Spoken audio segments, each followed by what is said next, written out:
Special কিছু খাবার আছে সেগুলো কিন্তু বিশেষ দিনে খেতেই ভালো লাগে, যেমন হাঁসের মাংস। এটা কিন্তু শীতকালে খেতেই বেশি ভালো লাগে। এই হাঁসের মাংসটা কিন্তু অনেকেই প্রসেসিং করার ভয়ে খেতে চান না রান্না করে, অনেকের কাছে আবার গন্ধও লাগে। আর এই উটকো গন্ধর কারণে কিন্তু অনেকে এই হাঁসের মাংসটা খেতে চান না। আজকে আমি আপনাদেরকে দেখাবো খুবই কম সময়ে কিভাবে হাঁসের মাংস রান্না করলে উটকো যে গন্ধটা আসে সেটা আসবে না। আর এইভাবে রান্না করলে কিন্তু রান্নাটা ভীষণ টেস্টি লাগবে। দেখতেই পারছেন আলু দেওয়ার পরেও মাশাআল্লাহ তরকারি কালারটা কিন্তু খুব সুন্দর আসছে। আজকে আমি হাঁসের মাংসটা রান্না করব আলু দিয়ে, কারণ আমাদের বাড়ির সবাই অনেক আলু পছন্দ করে যে কোনো মাংসতে। কিন্তু রান্নাটা একই, আলু দেন আর না দেন এই একই প্রসেসে রান্না করলে এই মাংসটা খেতে কিন্তু কোনো উটকো গন্ধ লাগবে না। আর এই হাঁসের মাংসটা খেতেও অসাধারণ মজা লাগবে। ভিডিওটির সাথেই থাকুন, আশা করি ভালো লাগবে। তো আমি হাঁসের মাংসকে প্রথমেই কুটে বেছে পুড়ে ধুয়ে নিয়েছি। যে যেরকম সাইজ মতো খাবেন সেরকম টুকরা করে নেবেন। তো আমরা আমাদের অনুযায়ী টুকরা করে নিয়েছি। হাঁসের মাংসর কিন্তু চামড়াটাই বেশি পছন্দ করে সবাই, আবার অনেকে চামড়া ফেলেও দেয়। আমরা দুইভাবে রান্না করি। যখন দেখি হাঁসের পশমটা বেশি তখন চামড়াটা ফেলে দিই, আর কম হলে খুব সুন্দর করে বেছে নিই। আর এদিক দিয়ে কিন্তু আমি কড়াই বসিয়ে দিয়েছি চুলায়, তার মধ্যে দিয়ে দিলাম পরিমাণ মতো তেল। হাঁসের মাংসতে কিন্তু তেল উঠে, তারপরেও একটু বেশি তেল দিতে হয়। আর এবার দিয়ে দিলাম এলাচ, দারুচিনি, তেজপাতা। অনেকে কিন্তু পেঁয়াজ ভাজার পরেও দেয়, তো আমি শুরুতেই দিয়ে দিলাম। আর তারপরে এখন দিয়ে দিব পেঁয়াজ। যেহেতু আমি হাঁসের মাংস রান্না করব সেহেতু কিন্তু পেঁয়াজের পরিমাণটা একটু বেশিই থাকবে, কারণ হাঁসের মাংস রান্না করার ক্ষেত্রে কিন্তু মশলাপাতি বেশি দিতে হয়। তো আমার পেঁয়াজটা যে পর্যন্ত না ভাজা ভাজা হয় সেই পর্যন্ত কিন্তু আমি কোনো মশলা এখানে অ্যাড করব না। এই এলাচ, দারুচিনি আর তেজপাতার সাথে পেঁয়াজটাকে খুব সুন্দর করে লাল লাল করে ভেজে নিয়েছি, এতে করে কালারটা সুন্দর আসবে। আর এখন দিয়ে দিলাম আদা, রসুন, জিরা একসাথে ব্লেন্ডার করা। যেহেতু আমি হাঁসের মাংস রান্না করব এই কারণে কিন্তু আদা রসুন বাটাটা পরিমাণে অনেকটা বেশি দিয়েছি। এই আদা রসুন বাটাটা একটু সময় পেঁয়াজের সাথে তেলে ভেজে নেওয়া হয়েছে, কারণ যে কাঁচা স্মেল সেটা চলে যাবে। এখন দিয়ে দেওয়া হলো একটু পানি, আর এখন গুঁড়া মশলাগুলো সব অ্যাড করা হবে।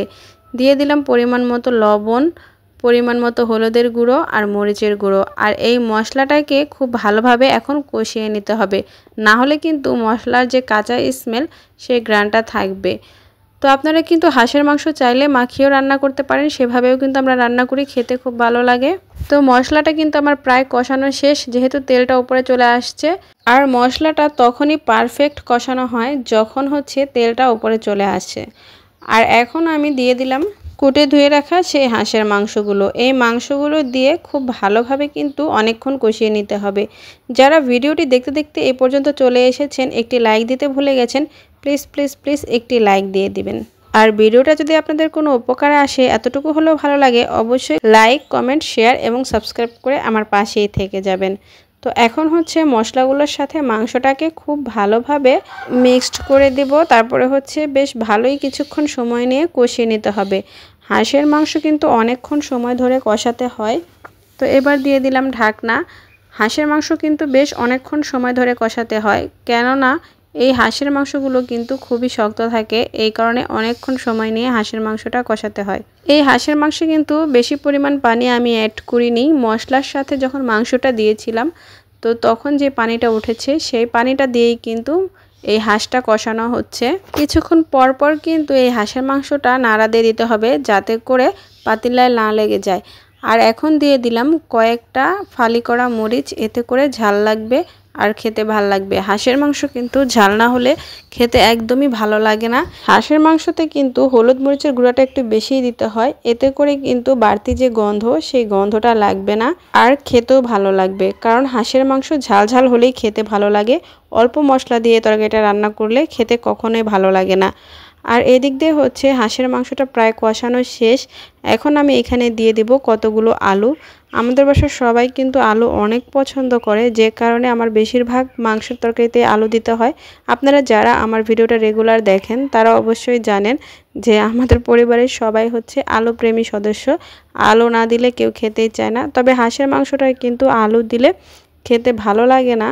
হাঁসের মাংস শুধু রান্না করলে, ভুনা ভুনা করলে খেতে ভালো লাগে, কিন্তু কিছুই করার নেই, যেহেতু বাড়িতে সবাই খাবে। আর আজকে এই হাঁসের মাংসটা রান্না করা খিচুড়ির সাথে খাওয়ার জন্য। আর এই কারণে হাঁসের মাংসটা আজকে আমরা ঝোল ঝোল করব। আর আলু দিয়েছি খিচুড়ি দিয়ে খাওয়ার জন্য। কিন্তু আলু ছাড়াই আপনারা এইভাবে হাঁসের মাংস রান্না করে দেখবেন, বেশি হলুদ মরিচের ফাঁকি দিয়ে আদা রসুন বাটাটা বেশি দিয়ে রান্না করলে রান্নাটা কিন্তু অসম্ভব মজাদার হয়।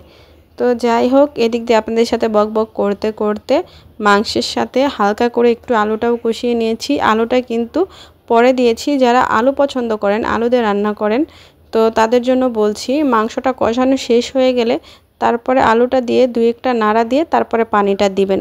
কেননা আগে যদি আপনি আলু দেন তাহলে কিন্তু আলুগুলো ভেঙে তরকারির কালারটা নষ্ট হয়ে যাবে, খেতে আর ভালো লাগবে না।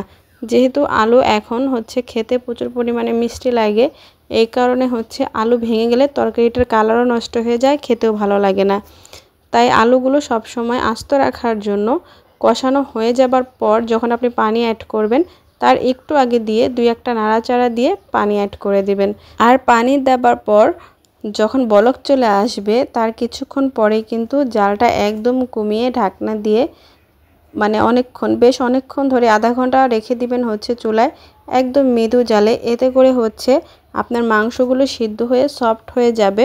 এবার আমি ঢাকনাটা দিয়ে দিলাম আধা ঘন্টার জন্য। ফিরে আসলাম আধা ঘন্টা পর। আমার তরকারিটা কিন্তু হয়ে গেছে, আমি এখন নামিয়ে নেব। আর নামিয়ে নেওয়ার আগে হচ্ছে আমি বেশ কিছুটা জিরাগুলো একটু ভেজে ফাঁকি করে নিয়েছি। ভাজা জিরার ফাঁকি দিয়ে তরকারিটা নামিয়ে নেব, এতে করে কিন্তু কোনো গন্ধই থাকবে না। আর শেষে এই জিরার ফাঁকিটা দিলে তরকারিতে, বিশেষ করে মাংসের তরকারিতে, যে কোনো মাংসের তরকারিতে তরকারিটা খেতে কিন্তু বেশ ভালো লাগে। তো এই তো ফাইনালি তরকারিটা আমার হয়ে গেছে। আমরা কিন্তু আজকে খিচুড়ি দিয়ে খাবো, এর জন্য বেশি ভুনা ভুনা করলাম না, একটু ঝোল ঝোল রাখলাম। ভিডিওটা যদি আপনাদের কাছে এতটুকু হলে ভালো লাগে অবশ্যই লাইক, কমেন্ট, শেয়ার এবং সাবস্ক্রাইব করে পাশেই থেকে যাবেন। আজকে এ পর্যন্ত, ভালো থাকবেন সবাই, খোদা হাফেজ।